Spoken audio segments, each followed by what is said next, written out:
Today's guest on the podcast is Treend. We talk about a lot of things, but mostly we talk about overthinking, some anxiety, and mostly acceptance of circumstances that you can't change. Listen, so I just hit 50 subscribers, and I just wanted to say thank you to all of you who have subscribed and have been sitting down and watching these videos, sharing them with people you know. The average view duration is like 10 minutes long, which is insane to me. If you have subscribed, thank you. If you haven't subscribed, please subscribe. Otherwise, enjoy the podcast. First things first. The question I texted you, the new question, I would like to hear your answer to. What experience set in motion your biggest personal revelation? So what was the event or the thing? What was your revelation? And how is that impacting you today? And you can answer that question any way you want. That's just a, outline of how I expected it. Yeah, totally. I don't know. That was like kind of something that now that I think about, it's not like a specific one moment, but I would say two events is like kind of my biggest revelation in terms of just like life in general. But I think the first thing was going back to college for another semester and like finishing up on myself, which was like really weird because like growing up in Hudson, all you do is like you're around the same people every day, going out through high school, and like especially for me with college, I mean, I went with 43 kids in our graduating class to Miami, or I don't know if it's 46 or 43. Emily but said 36. we all went to Miami. It's still insane. That's so many people. Oh, 36. Yeah. Well, I don't know. I'm getting the wrong statistics, but we all went there, and it was just like kind of like the extension of Hudson. And like to me, I always kind of like that. There was like plenty of people that were just like, yeah, fuck that. I don't like being around the same people all the time. But for me, like I do like having a comfort zone, so it was nice for me. Mm-hmm. So all throughout college, I had like all my Hudson friends, went to the same fraternity, which is kind of weird, but at the same time, it was nice having that familiarity. But going back for an extra semester was kind of just like a moment in life where it was breaking that continuity of all my friends and having everybody there, and kind of like my first adult moment. I mean, going throughout college and like being in a fraternity, you really don't have like that adult moment. You kind of do whatever the fuck you want, and that's kind of like a good thing. But really going back for my first time and like realizing that I was on my own and I had to like basically have my friends on my own was kind of a revelation at the point that I wasn't a kid anymore the way I used to see it. And like I couldn't do everything that I wanted to and like felt good about it because like I had to balance grades, but at the same time, like I didn't want to be in school because like everybody already had a job. Right. And I was basically just like, I felt like a bum basically. Like sitting in my my room and like not doing much. But to me, that was kind of just like the point in my life where I was like, okay, I've got to do these things on my own. I can't rely on other people for what it'd be like happiness, and then basically anything else that I want to do, I have to do everything by myself. And that was tough for me, even though that sounds kind of childish because everybody's like, you need to be independent on your own way earlier than that. But I think I thought I was until I kind of got to that and was like, I don't really know what to do. And I mean, that seems pretty minor, but at the time I was like, wow, this is like the first time in my life I felt like, life is kind of what you make it, and you have to go out and do it yourself instead of like relying on other people. So that was tough.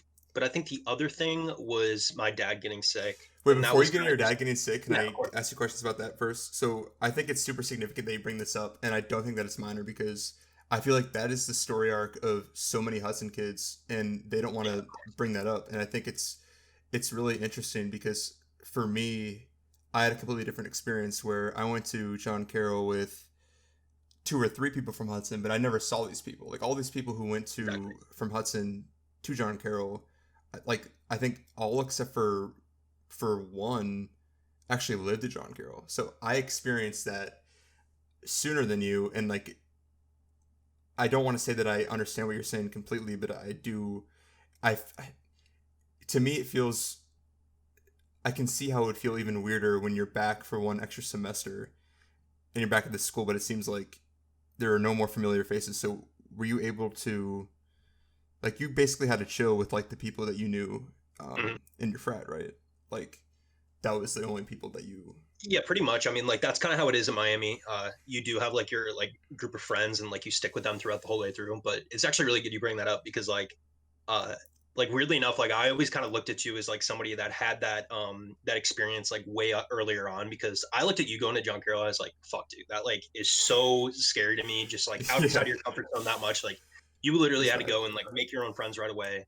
make these like tight group of friends, and you found like Weber and all the guys that you lived with and everything, and like that Yeah. was really cool because like it just seemed like you were able to jump into that a lot earlier. And to me, I was like looking at that experience and I was thinking, it's like, damn, every time I go home, I still would like hang with the same people that I would at Miami. And there really Right. wasn't like any moment since like high school, I guess, where like I kind of had to go out there and like, make these new friends. I mean, I did in college, obviously, but like it's different because you're around your friends while you're doing it. So it's like Mm-hmm. you're not like literally jumping out into the abyss that is like just general social life. And I For think that's sure. like generally where like a lot of my social anxiety will kind of like form itself and like continue because it's like, wow, I've never really been like faced with this type of situation. So I always looked at you and I was like, damn, you had it tough. You had to go and make it all on your own, and you lived by yourself too, which was Mm. not easy. I can't like begin Yeah. to tell you how nice it is having a roommate because all of those like situations where you're like, fuck it, I just don't want to do shit tonight. I want to stay in. I want to do whatever I want. Like you Mm. didn't have that opportunity for somebody else to be like, dude, let's just go and then go Yeah. out and meet people, and like that can't be easy. Yeah, no, I mean, like, it's weird because having a roommate, even like just for like 5 minutes a day, just like walk, like say what's up to your roommate, like drink a beer, like watch, like if it's Sunday, just like watch like a quarter of a football game and then go do what you want. Like that makes the entire difference. You feel normal after that.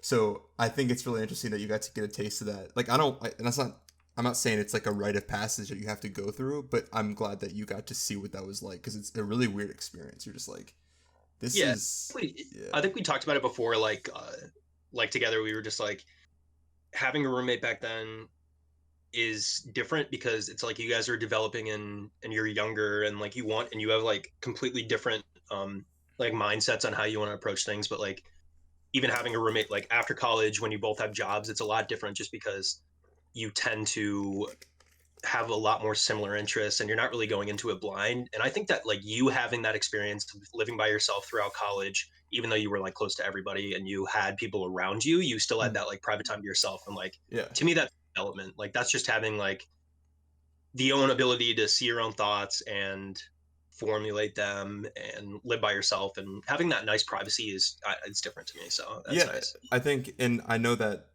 it was like an appetizer of what ended up happening with COVID. And I know you have your own story to tell later on, so Absolutely, I yeah. want to like put a pin in that because that's important.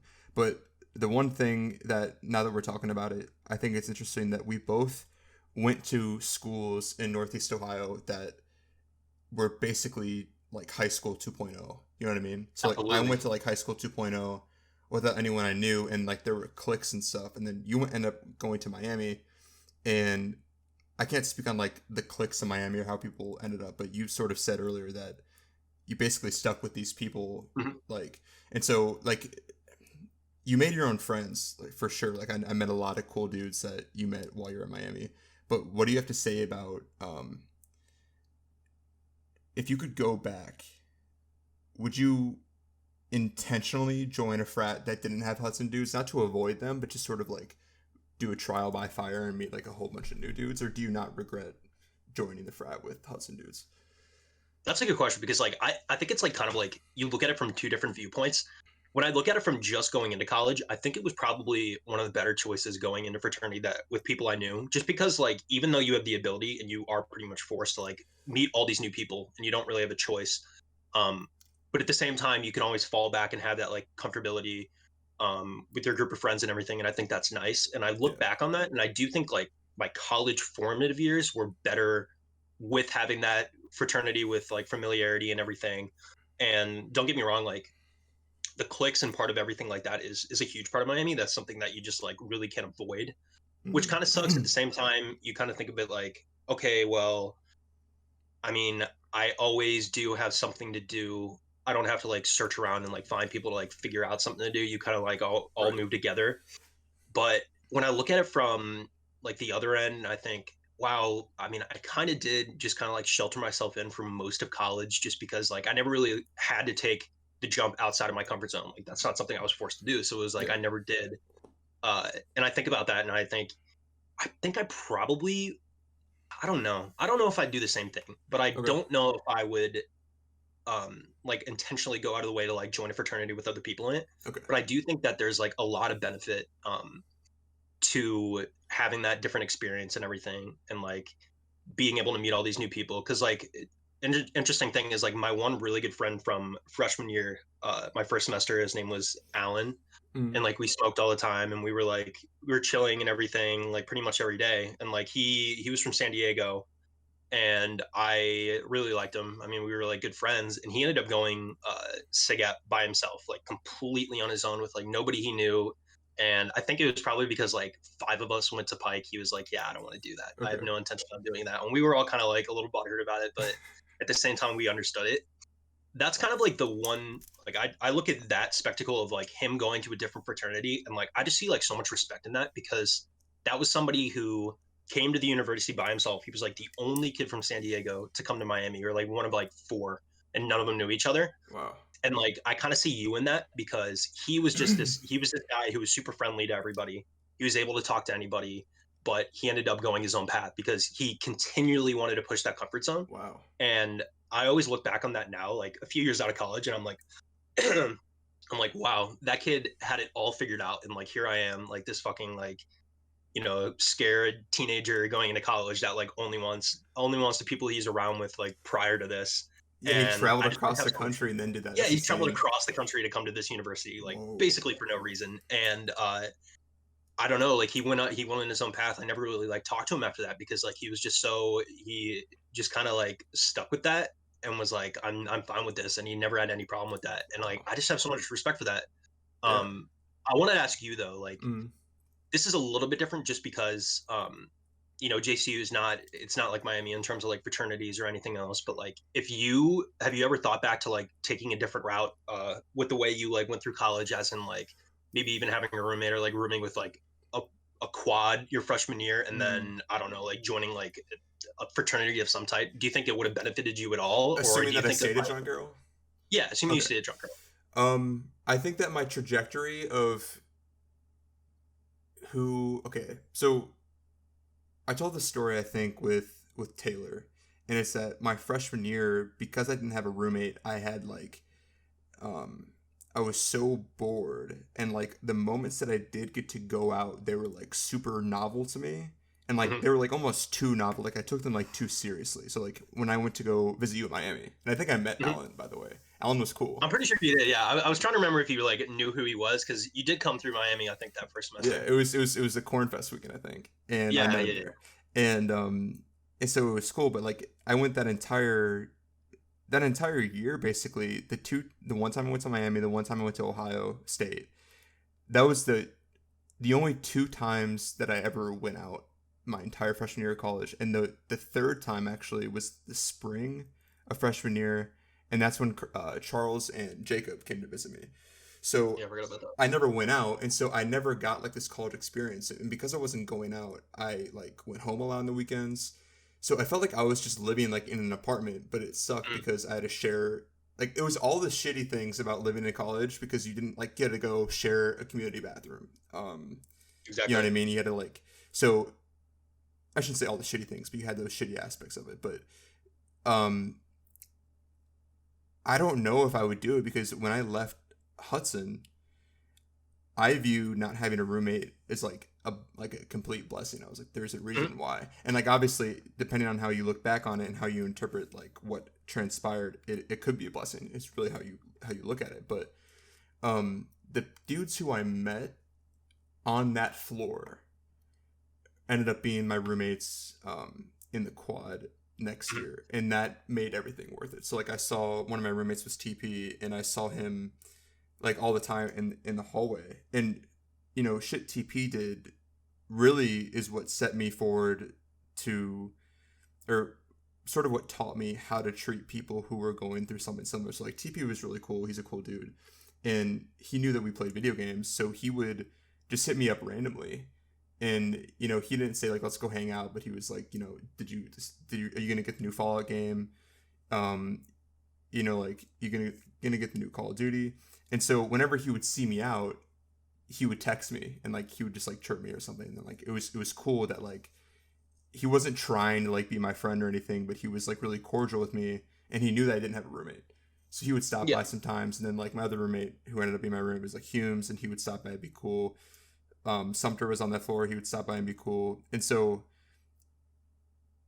it was more I guess the lesson that I learned from that is that I wouldn't do things differently, but the people on my floor and the way that they treated me sort of was like the lesson, because like that it made me be more careful and put more effort into passing relationships, because they could build into something massive in, you know, a year. Because like TP, he was doing that stuff because I'm sure it felt natural and he thought, you know, like we'd be good friends, but only because he did those, you know, 3 or 4 like meaningful interactions to me was the reason why I sought him, Humes, um, and Zach out when I actually had the opportunity to get the quad.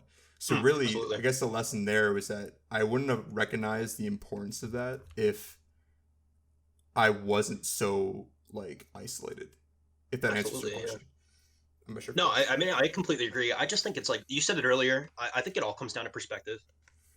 When you kind of look at things from, above the situation and you think about like, wow, like this was a super shitty time, but at the same time, you can look at the benefits from it. Like, even though you said like you were isolated and everything, Mm-hmm. having that ability to have those friends and make those new friends without having to like have it thrust in your face where you're like being roommates with them all the time, which I do think like can cause a lot of problems if like Yeah, you're just meeting somebody, you tend to clash with like these different ideas that you didn't have like ironed out before and everything. And like right.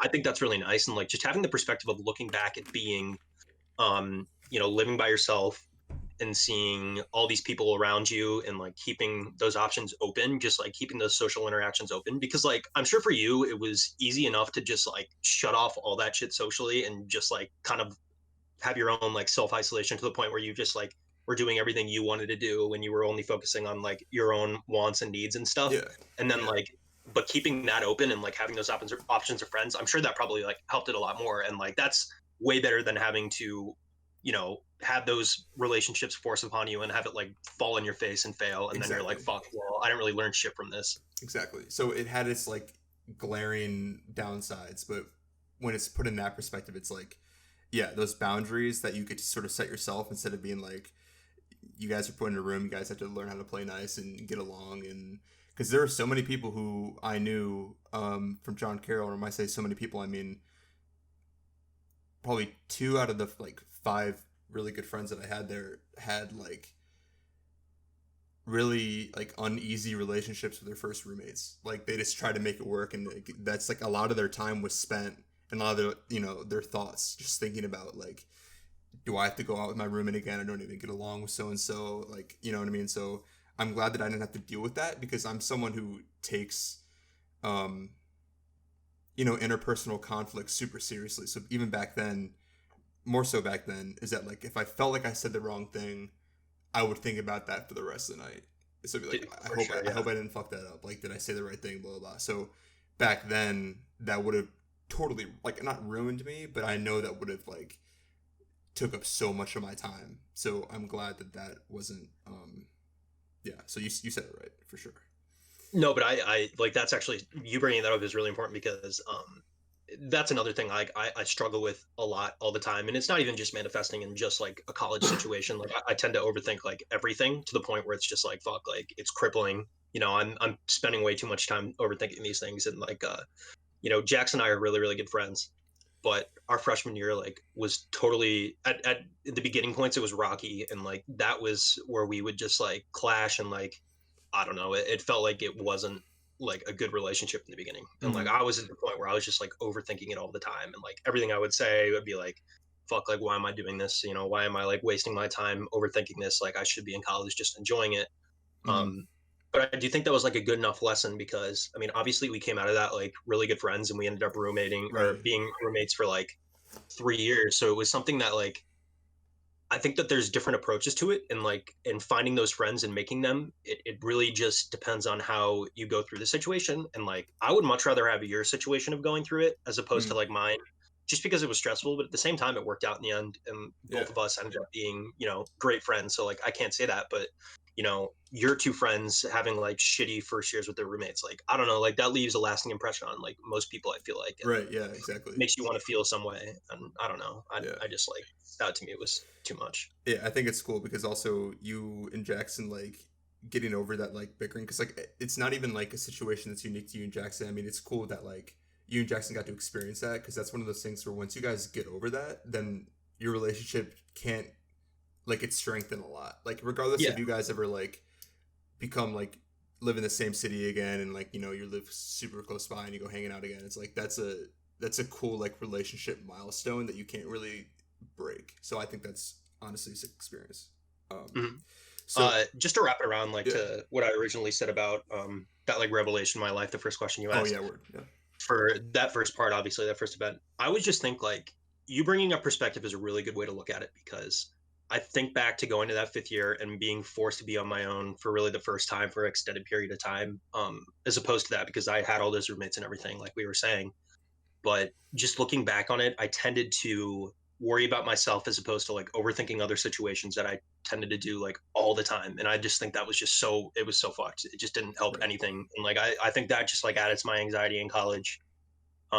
Because like that was really the first time I'd been kind of faced with that anxiety, just overall anxiety in life, and really just like pushed to the point where like fuck, this is intense. So going back and looking on living by myself, kind of like the reverse end of what you had, because you ended up living with people towards the end of your college career and I ended up living by myself towards the end of my career. Mm-hmm. um it was just good to be able to look back on it and see I still enjoyed my time. I liked the way I was able to focus on myself and what I wanted as opposed to overthinking other people's situations. And Yeah. that to me just kind of helped me balance it a lot better. And to me, like dealing with that first moment of isolation in my life where I was confronted with my own thoughts like that, I think I came out of it a better person, even though like a lot of people probably would have thought like, wow, that sucks. Why are you doing that? But I just think it was beneficial overall. Yeah. I don't know. And that's why I kind of see it as like a point in my life of revelation, because even though it might be minor, it was kind of two opposing viewpoints clashing together and then getting out of it and still feeling like a better person. So I did like that as kind of like one of those moments in my life. Yeah. But yeah, that's pretty much, that was like the first moment of revelation in my life. For sure. Yeah. And then you're gonna talk about sorry, continue with your second one. Don't Yeah, no, skip I away. was I was going to talk about my dad getting sick, even though it obviously turned out in a good way. That was again like another moment in my life where I was like, fuck, I'm this isn't all like happiness and fun. You kind of are confronted with that, because I mean I've had like dogs die in the past, but you know, Mm-hmm. that's just like that's the type of mortality that everybody deals with. Yeah. And that's again one of my biggest fears is mortality and like my own personal mortality. Just like the idea of dying is not something I'm like fully confronted with. And this, my dad getting sick was kind of the first point in my life, even though this sounds kind of selfish, like it wasn't even including me. Mm-hmm. um I wasn't the one that was sick, but obviously it was my dad. But I was confronted with mortality for the first time in my life, and it really made me reflect on my own mortality, because to me that was something I never was confronted with. I didn't even have to think about it. Like all I did was like play video games, smoke weed, and just like chill and like have fun. So life was relatively easy, I guess, Mm-hmm. in my third world view of things. But confronting with my dad's like potentiality of dying uh, just really made me view death as something that's like can happen at any time. And I know that's like pretty cliche to say, but personally, adding on like all my anxiety from like previous things, it was just like almost like overwhelming to the point where I was like not like crying or anything, but like I was just like distressing over these Tweaking every out. little Yeah. things. Yeah, it was tweaking out basically. Yeah. Like that's exactly it. And like confronting with that, and I just like these past 8 months going through that, I think it was, even though things got like basically worse from that moment until obviously the surgery, it was just like good overall. Like I don't know, like having that ability to like confront your own mortality, it sounds like scary as fuck and nobody wants to do that. Yeah. But being only 23, I was like, all right, fuck it. I'm gonna have to do it eventually, so I might as well just like think about this now. Mm-hmm. And just I don't know. I mean, it was like kind of a cathartic experience coming out on the other side and being okay with death. Mm-hmm. And it's not like a depressive like okay like I'm suicidal or anything, but just like confronting And that face acceptance. on. Yeah, and acceptance. And like you talked about meditation a lot, which I Mm-hmm. think is like a really really good thing. And even though I don't think I delved too much into it, but one thing that I always took away from your meditation was you're confronting your thoughts, like you're confronting those scary ass thoughts that Right. nobody wants to think about, and you're just letting it like not overwhelm you, but just like you're accepting it for what it is, and you're Yes. not pushing it down. And I think that's something I did a lot, was just like compartmentalize like any problem I had and just didn't want to deal with them, because it's like the easiest thing to do, Yeah. nobody wants to think about it, but with my dad, I had no choice but to think about these things that are possibly going to happen, and just like spending those nights thinking about it, I don't know, it just became comforting. And like, Yeah. I think that's something I kind of took out of it, is that I need to face things head on in my life, and not just like push it down and push it away. Cause like I was so good at that. I was so good at just like pushing things away and not dealing with it. And then finally confronting that just was comforting. And I know that I can like do that in the future. I don't know if like you felt the same way, but Yeah, no, obviously that's with your awesome. meditation, you've seen that. Yeah, so I think here's one thing that I want to say that I think really like hit Sure. home why your story is so like potent is that when you have bad thoughts, there's like there's two ways. I mean, there's three ways you can handle them, but the two ways that people always do it, they either repress them or they validate them. So if you say like, "Yeah, I'm anxious that I might die during the surgery," because there's like a 1 in 1,000 chance. Like Hmm. your brain either says like, "No, that's dumb," or you can say like, "Yeah, like it's okay to be worried because there is like a 1 in 1,000 chance." But both of those things are giving that thought like more power. Like it's making Absolutely. it's like replying to a thread in a forum where like if one person replies, that thread's gonna get bumped back up to the top. Like you're making that Absolutely. Yeah. thought relevant, and so like what you just said and what why meditation is so important is that um all you do is that you just sit with it, and like the more you observe it, then it starts to like slip away on its own. So I think that's really cool that like you said, these things like came to a head on their own because like you did your part in sort of not dismissing them but saying like, I'm 23, it's not like super relevant. And then as soon as this happened with your dad, that's when you're like, oh shit. And so you understand, you're starting to I'm starting to understand, sorry, if I can summarize it and you can tell me if this is accurate or not, is that you're starting to understand like the value in like facing those thoughts and just observing Mhm. them as they come instead of just saying like, I'm gonna like, that's the future read thing, right? No, I totally agree. I think it's for me especially, I just see the balance of the validation and the repression, or you said repressing, or I forget what the word you I used said for it, but validation too, yeah. so just like the balance between that, because like I would have a problem balancing the anxiety with the validation, because like before this, obviously I would like I would bring up those thoughts and try to face them. But like when you have anxiety behind you just kind of like pushing every little thought, and again, like 1 in 1,000 chance of dying, Mm. while like insignificant, once you like give it more thought, like I would do with my anxiety, it would Yeah. just like be like in my head like a not a little voice, but like I would just think like, okay, like yeah, it's a 1 in 1,000, and then I'd look up like other things that have a 1 in 1,000 chance, and I'd be Yeah. like, fuck, this is like way more realistic than I thought. And I think that was like my biggest problem with validation. And I think going through all these thoughts and actually, confronting it with that anxiety was like kind of good in a way that I was able to separate my anxiety from the validation of those thoughts. And I think that Mm. was just really good, because like in life you tend to get those things mixed up really easily. I mean, anxiety kind of just like fills the cracks in life that you really can't push it out. Mm. But balancing that and just realizing that I can face these things without, overthinking them and making them seem like they're a way bigger issue than, that's actually possible. Yeah. It was just easier for me to get on with things, because I would always get stuck on a thought, and like it'd be for weeks. I felt like I was just kind of in the same place.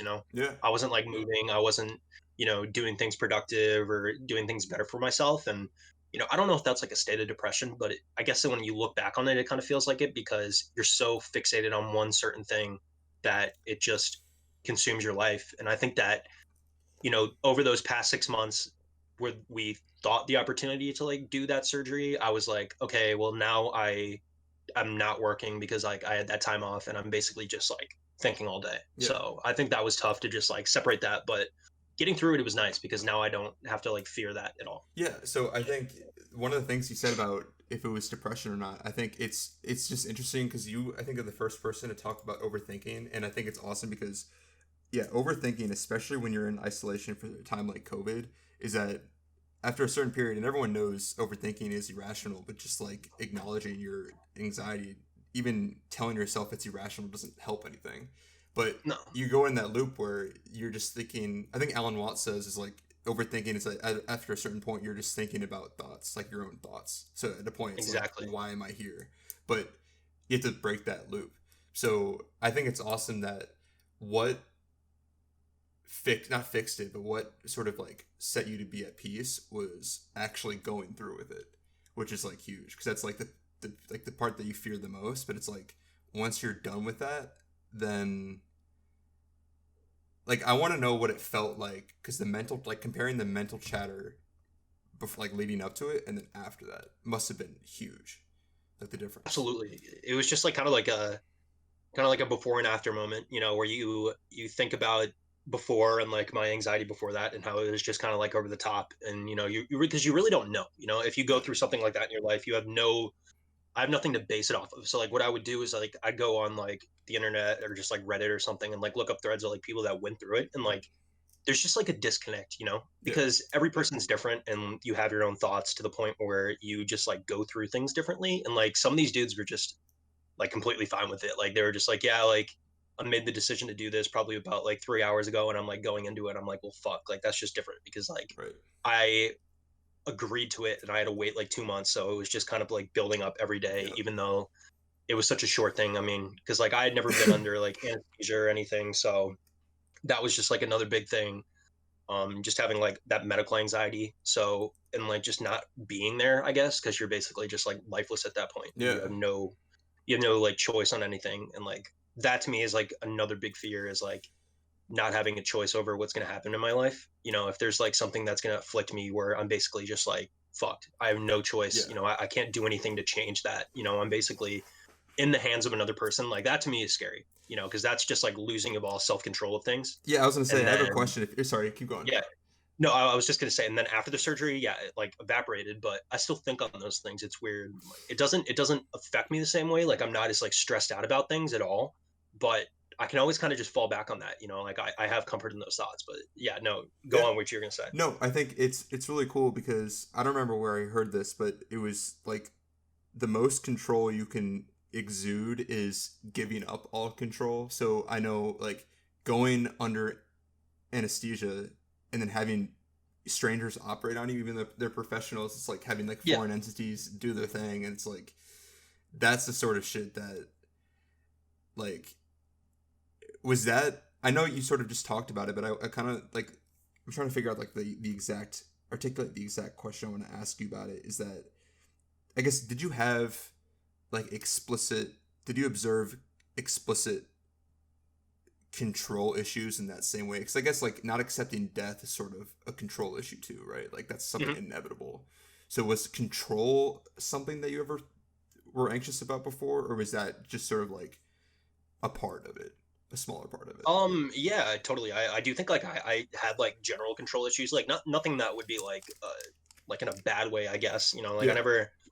I didn't have like a drinking issue or like smoking cigarettes or something, like something that I just like had bad control issues with. But like I think generally in life I had an issue just controlling time. Like I Yeah. never was like the best Time. student in like earlier school and everything. And I think that kind of just like I thought that I was like, oh, I'm just kind of like lazy generally, which is not like a good thing to look back on. But I think about it now and is like I can like label that as just kind of a control issue. Mm-hmm. Just in general, like I would be able to like do something, and I don't know, like wouldn't want to stop or something, and just like wouldn't like find that like exact moment where I'd be like, okay, like I should like control this, or like I'm trying to think, like I gained like a lot of weight during my sophomore year of college, and I think that was something that I had a control issue with, because Okay. like again, I think anxiety dealt a lot with that, and Oh just yeah. not being able to control that anxiety, and then it would just like formulate into another part of my life. But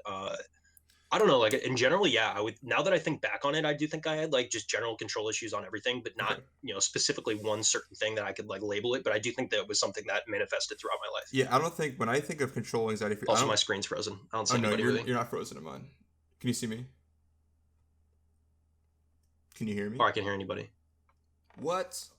So the one thing I want to say is that yeah, when I think of control anxiety for you, like I don't ever think of like self control issues, but you sort of summed it up nicely when it's like um not like habitual, but it's like shifting onto modes of being and like yeah, like I think maybe that's not exactly what you said, but I think I'll leave what you said No, as I think such. that's kind of exactly what I was trying to point out, is like, yeah, habituality, and just like kind of just like that becomes a control issue in itself. You know, you're not really like controlling once you become just like a habitual person and like have that nature. And I think it was more so my like my habits. Yeah, my habits would just become like not uncontrolled, but to the point where I wasn't really controlling my habits, to the point where Unmonitored. it wasn't like good. I Yeah. guess, you know, like I'd play video games way too much in high school, and like I think that's like something both of us can kind of attest to. Like I think my biggest problem with that was just being having like an overly aggressive habit with like playing video games when I was younger, and I think that probably just like stunted my growth overall as a Oh, person, I just hear in you. general. I don't know.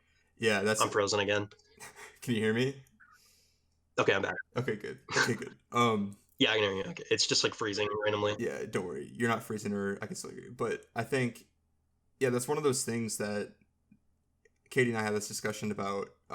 We don't know the outcome of stuff like playing video games all day, and I certainly don't want like the kids of the future to grow up with smartphones and iPads super early, because that's Yeah. going to be crazy. But I know for a fact, like Katie also says this, she loves saying this, is that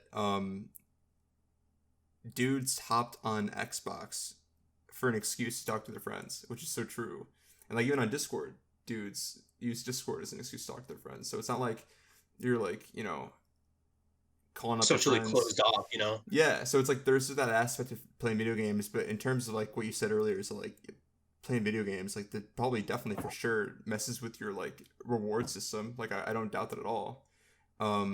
So yeah, I think I agree with you. But the one thing I do want to say now that we're sort of before we completely leave the overthinking sort of side, um, when you were isolated like we all are in COVID, what was it like being like in a healthy point, and then after the surgery where you're basically immunocompromised? Like, how did that change you up?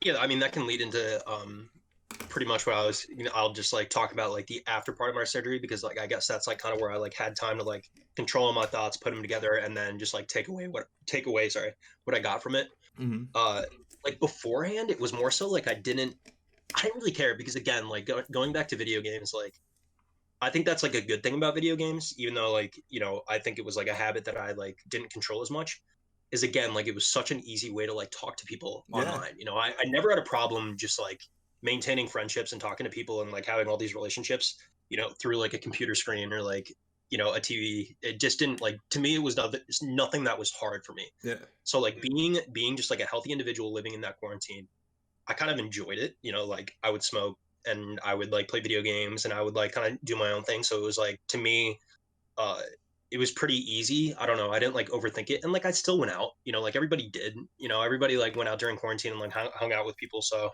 um that was just nice, because I felt like my life wasn't like ridiculously like thrown differently, and I didn't feel any different about things. Right. And then after the fact, it was kind of some of the same. I enjoyed kind of just relaxing and not having to like think over these things, but at the same time it was different because I can't see anybody. Like Yeah. the fact that, I'm not really immunocompromised. I mean, like I still have a potentiality of being that, but my dad, like Right. I can't hang out with people that like had any contact with COVID. Like all my friends are coming back to town before Thanksgiving to like hang Oh, out right. Yeah. as like a group, and I had to say no. And like that to me sucks, because I just like I can't do the same things that I used to, and I can't drink for, they said 6 months. Like I don't know how long that's gonna actually be, but Yeah. it's like they kind of just like throw that shit at you, and they're just Mm-hmm. like, okay, can't drink for 6 months. You can't come into contact with people. You can't drive. I mean, they told me I couldn't drive for at least 2 months. I Wow. mean, I said fuck that, but uh, just like overall, it was just like I kind of expected going into this that I would be kind of sidelined for a while, but then they say like, yeah, you can't drink, and I'm like, well, fuck, that like completely changes my life, Yeah. just like in general, I know everybody's going through quarantine and they can't like do the same things that they used to, but I'm like completely isolated to the point where it's like worse than quarantine, Yeah. because I literally can only hang out by myself, and then I even feel awkward like going out to the like store or something and then coming back and just like having to worry about giving COVID to like my dad. Right. So I think in general it was just different. I don't know. It was not affecting me really personally beforehand. I think quarantine was something that I was fine with Yeah. and I had no problem, and I could have done it for longer, but like after the fact, now that I'm not necessarily healthy, like relatively, Mm-hmm. it sucks. Like it's just like to the point where I don't want to spend time with myself anymore. Like I've gotten so isolated, and even though I'm like an introvert type of person, Mm. uh, I just don't like it. It's kind of like soured that for me, Yeah. which is tough. But Mm. at the same time, I think I guess it's novel to think about. I wonder if do you think it's gonna take? Because I had similar thoughts, and I was upset at the fact that I wasn't finding video games fun. That I was like thinking about like it's probably just because of Mhm. quarantine and stuff like that. How long do you think it'll take living through normal life for you to like feel refreshed back to those things, or do you think like you actually had like a revelation in terms of like because it seems like you understand like the healthiness of it. Like, do you think it's just a Mhm. matter of you living normal life for a bit and then coming back and be like, okay, this is like, you know what I mean? Yeah, no, I know what you mean. I think like just in general, whenever that ends up happening, because like just after the surgery, I was like pretty much back to my same physical health, as in like the way I was like feeling, moving around and everything within like 2 weeks. So it wasn't really a long recovery time. Mm-hmm. But like you were saying, like getting bored with the things that I was like so used to doing for relaxation, Yeah. even like smoking was like boring to me, and then Yeah. like playing video games and like I don't know, like watching TV, like that was boring as fuck to me. And I think that was like a change that I saw in life where going back to a normal life, I don't know if I'm going to get the same thing out of it, even though like I've said that before with like video games, obviously. But Mm-hmm. I think like living on that normal life and just kind of getting back into it will completely change things. And I think like even losing those interests just generally will completely change because like it was the same thing with like coming home from college for like a winter break when you were basically like isolated. Everybody went back to their hometowns and everything, and you were kind Yeah. of just like doing your own thing. And like I would always get bored as fuck during those times, and that's kind of like amplified to the 10th degree with this. Yeah. But it always got better when I would just go back to a normal life, live my life, and those things kind of just like realigned with how I was enjoying life. Right. And I think generally that I don't think I'll have any problem with that going back because like physically I feel the same and I'm just gonna have to be like a little bit more careful. But going back to a normal life, I think will completely change that I agree. and make it like for the better, you know? Yeah.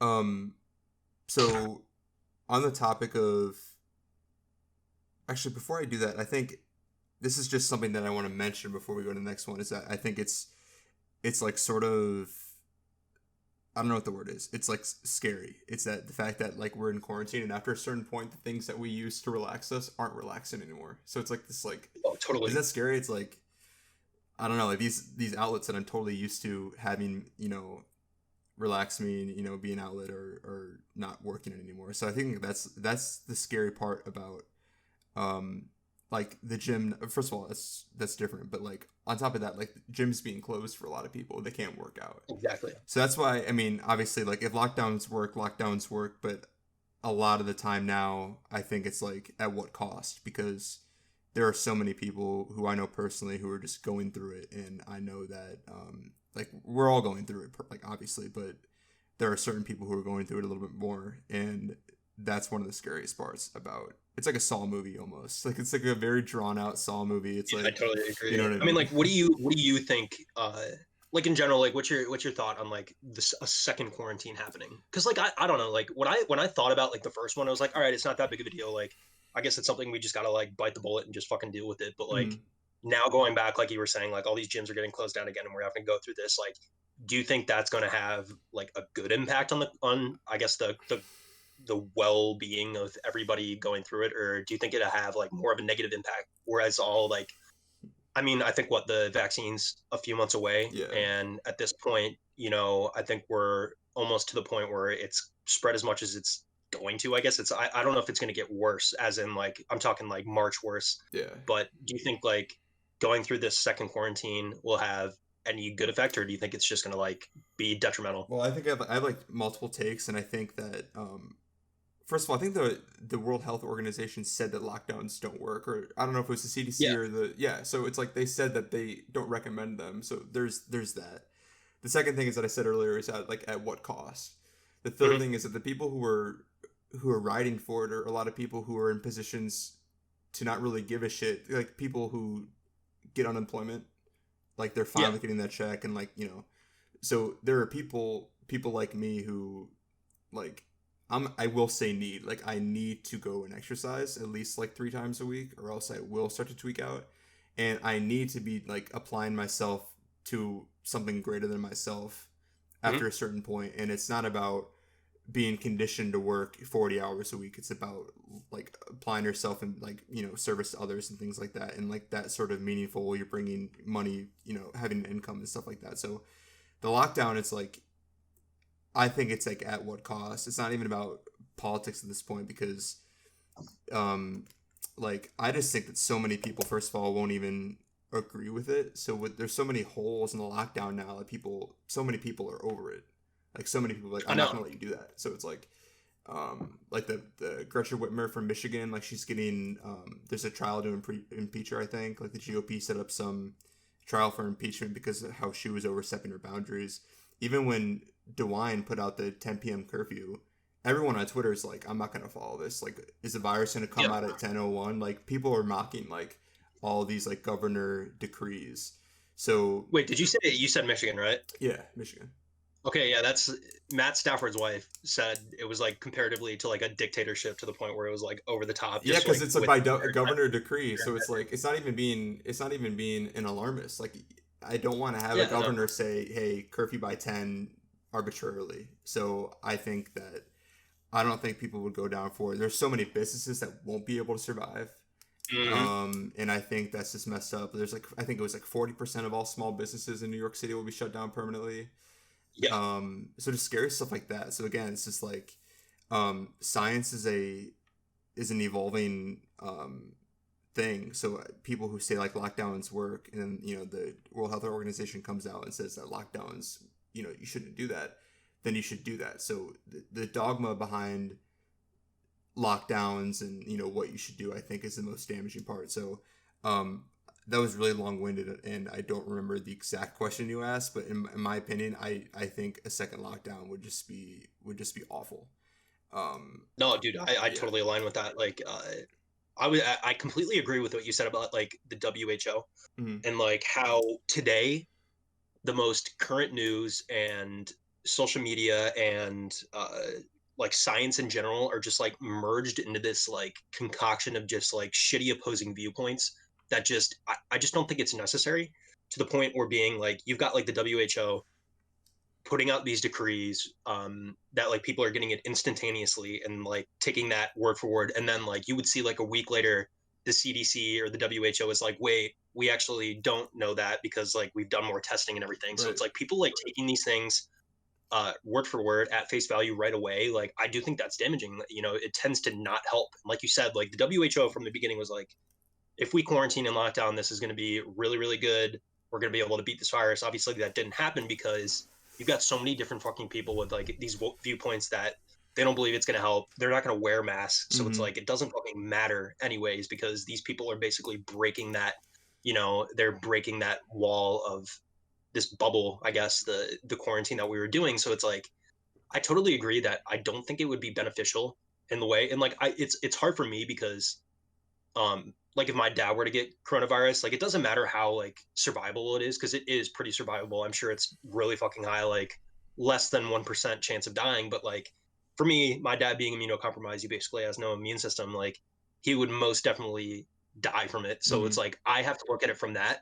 And then I got to look at it from a 24-year-old, somebody who's healthy and would have no problem with it because I've never had fucking asthma Mm-hmm. or like a heart condition or something. Like I want to, because like both my younger sister and brother both have it or both had it. They both have Oh antibodies. So wow. it's like they lived in the fucking like trenches at Oh Miami, and yeah. like Oh all they shit. did was just like consistently get exposed to it. And I think that was good because now that they're exposed to it, they basically have no chance of getting it. And like Mm. that's kind of stupid to look at. You're like, okay, well, they had a chance, they could have potentially died. And I'm like, yeah, I agree with that. But waiting for this vaccine and doing continual quarantines is going to, one, fuck the economy and all these small businesses, even though it was like kind of like a quick turnaround for the economy, but like the lagging effects of those small businesses, it's fucked. Like my Yeah. sister lives in New York City, my older sister lives in New York City, and she's like, yeah, all these businesses are going to close. Like it's only a matter of like months, not it might happen, and like the movie theaters closing. So I think like I look back to the first quarantine, I don't really think it did like generally shit just because of how many people didn't obey it and just said, fuck it, I'm not doing that curfew. And like, I'm still going to bars and like doing this, like, just like rowdy shit. Um, I think that like didn't help. And the fact that we're pretty much going to do the same thing again. Like if we're going through another quarantine, people aren't going to follow it.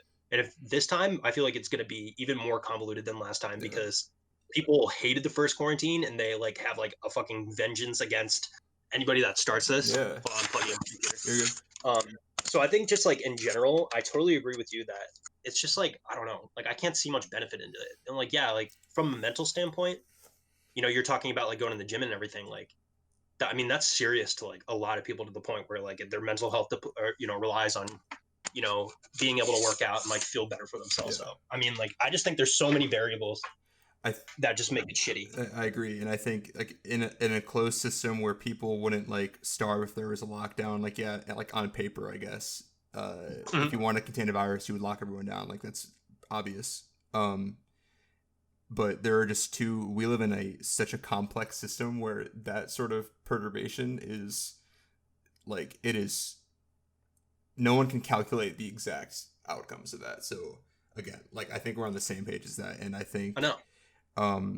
Like I wanted to talk about sacrifice with the liver surgery, and I think that this is a good segue because how do I do one? I guess because like lockdown is a sacrifice for other people, but now it's like you see the immediate benefit of your sacrifice because it was big. You had to go through it, and it's like that was a matter of life or death for your dad. But it's like the lockdowns is like people went through this for 6 months and they're upset, and they're like the cases are still going up. I'm wearing masks, and people that's why people are upset because they're like all this shit that we did was for nothing. Like I know so many people on the internet right now are saying like 15 days to slow the spread. Like they're just mocking like this whole, you know what I mean? So I guess like I want to know what, like, did you have any revelations about what it means to sacrifice for like the people, like someone like your dad, in order for them to keep living? Like, did you have any like breakthroughs in that regard? I don't know if that's too big. Yeah, no, it was again like another thing that I struggled with, because like I don't know, like I would consider myself an empathetic person. I mean, that sounds pretty selfish saying that, but like I always like consider myself like altruistic. I wouldn't like no second thoughts. Like going into it, I was like, okay, like I'm always gonna help my dad. Like this is not something I'm even, you know, considering doing. And like I think at that point you were never really confronted with the idea of like, real personal sacrifice because I don't know, like I think back on it and like it was a shorter period in my life to the point where like I really think about how much I sacrificed because other than the scar, like my body doesn't feel much different. Mm-hmm. Um, but it just like the idea of sacrificing is something kind of scary that I almost did kind of get like second thoughts on it. Not like to the point where I was considering not doing it, but when I was really like getting down to it, I'm like, fuck, like this could potentially be, you know, life ending or, you know, there's complications, like not even life ending. Like you could have complications where Right. you're basically crippled for the rest of your life. And like that to me was just kind of scary. And then I just think in general, like having to, because that was like kind of like my first real chance about sacrifice. Like I don't know, like I might have sacrificed like some random shit like in my life that I didn't really think about, but this Mm-hmm. was like my first like real situation of sacrifice where I had to sacrifice something. And I do think that like looking at the lockdown, it wasn't really compared to it because it really affects you individually as opposed to like everybody going through the same thing. Yeah. And I do think that there's a comfort in that, you know, knowing that like you've got all these people dealing with the quarantine at the same time and you're like, all right, well, this isn't really that bad, you know. It's like anybody in history that's dealt with something that it's like a group think, you know, where an entire group of people go through it. It's not comforting at all, but Mm-hmm. at the same time like you can relate to people, and I think Right. like relating is a huge part of just getting through something. Yeah. If you can relate to somebody, see somebody else going through a struggle that you're, I guess, similar to, Mm-hmm. uh, having that struggle relay is just, it's nice. But Facts. going through this with this sacrifice is, it was a lot tougher because I couldn't relate. Um, but just think in the end, I took out of it that once you personally go through your own sacrifice and you have your own cathartic experience where you go through it and you have to deal with the struggles and obstacles, it's a lot more beneficial because like having that relating to people, you really don't confront the issue. It's something that you kind of just like bounce off each other. Uh, but going through that sacrifice, I kind of just took away from it that, if you have the ability in life to make a sacrifice to like help somebody else and like save somebody's life, um, it's completely normal. Like go through it and feel like I don't want to do this. It's not something that like I really want to risk because like I totally felt that. I mean, Mm-hmm. there's points where I was like, is this really something I should do? I'm risking my life at 24 as opposed to like my dad being, almost 60, and he's lived that life. But then I think back to like the sacrifices my parents have made Yeah. and just like made my life to where it is today. And then I was able to relate to that a little bit. There was a connection there, and getting over that and kind of just thinking about that just kind of took me away and just said, even though these sacrifices might be tough to think about in the moment, um, once you finish it, once you get over it, and once you go through with it, you just benefit in the way of feeling better about yourself and where you are mentally, Yeah. because that is something that's mentally straining, but it's something that once you get through, it's accomplishing. You feel like you triumphed. You really got Yeah. over something Triumph that. is a good word. Yeah, exactly. But I don't know. In general, it's just I think the sacrifice is something I would do again, Mm-hmm. but it was just so. I mean, it was so much going up to it. Like Yeah. that build up is probably the biggest part. But yeah, that's pretty much where I was gonna end it with that Yeah, thought. no, I'm saying it was super daunting up to that point, and there's something to be said about the individual journey, because then, yeah, like you said, it's not like it's a crutch necessarily, but it almost is a crutch when you are able to relate to everyone, because then it Mhm. sort of eases off that pain and you get to not face certain things. But when you have to go through that yourself, it's like, I mean, yeah, just by nature, it's you're going through it by yourself. There's nothing you can avoid, and Yep. yeah, so I think it's a really cool experience that you got to have, and um, so one of the lasting effects that you had as like a token or whatever you want to look at it as is like the fact that you have like scarring, Mhm. and so like with that image, like that image change, like how does that affect you from like this surgery? Um, I just think it's like like because I it was kind of funny. Like I was gonna have to get they the surgery that I got. It's like kind of specialized at the Cleveland Clinic, and they do it with these like small incisions. It's called like laparoscopic, and I guess it's like a general surgery term, but so they do it with like small incisions as opposed to like the big one that you would get like a full like abdominal scar, Mm, which would have sucked. I mean, I was thinking about it and I was like, well, fuck, like if I have to get this, like I don't fucking know if I want to do it. yeah, Like I'm being serious. Like, I mean, it was just like I don't want to look like fucking Frankenstein for the rest of my life. And then like I think back to that and it's like, well, I guess it's for a reason, you again, like you said, like token, mm-hmm. it's like if you get a scar for something like that, you can explain it. And it's something like, wow, okay, that was actually a really good deed that you did. And that was something I originally thought. And I was like, okay, well, how am I going to explain this away? Like that I've got the scar and, people see that and they're not going to immediately think, oh, that guy donated part of his liver. That's like not how it Right, works. yeah, Like people see a scar and we're gonna they, judge it their before they mind, do that. yeah, Yeah. they judge it before they even find out. So like I saw that and I was like, well, I'm just gonna have to like deal with this in terms of just like my physical image. And I would say I was pretty self-conscious about my physical image even prior to this. Mm, Just in general, I think everybody is a little bit for to an sure. extent, but just like being self-conscious after the fact is something I was just like I can just relate back to my surgery I had and this like physical change in the way I look, Yeah. where it might be minor. It's something that I'm just gonna have to live with for the rest of my life because like it will never go away. But I do think like my biggest takeaway from that and like my biggest revelation with that is that even though you have these like physical scars and shit, your mind still stays the same. I wasn't different personality wise, and like the way I thought about things Yeah. was no different. And I think that kind of just helped me like deal with the fact that I was physically different, because I would look back on it and I would just like kind of feel like that feeling of triumph that I did do something, a good deed, and that was probably the easiest way to get me through it. And I think like anytime I look back on it, because I'm not going to look that different, but Right. it's always a reminder of something you've done in the past. Yeah. And that's how I've seen scars. I just think it's a reminder, and having that reminder of doing an altruistic act, I think is a good thing. And I think that just kind of helps me get through it. But, I don't really know. It's only been 2 months after the fact. And again, we're in quarantine. So I don't like know how it's going to like affect me. Right. And I guess that's something I shouldn't even think about because, I don't know how the public is going to react to like see me with my shirt off or something, Right. Yeah. or like, a potential, like, I don't know, significant other being like, weirded For out by sure, it. for But sure.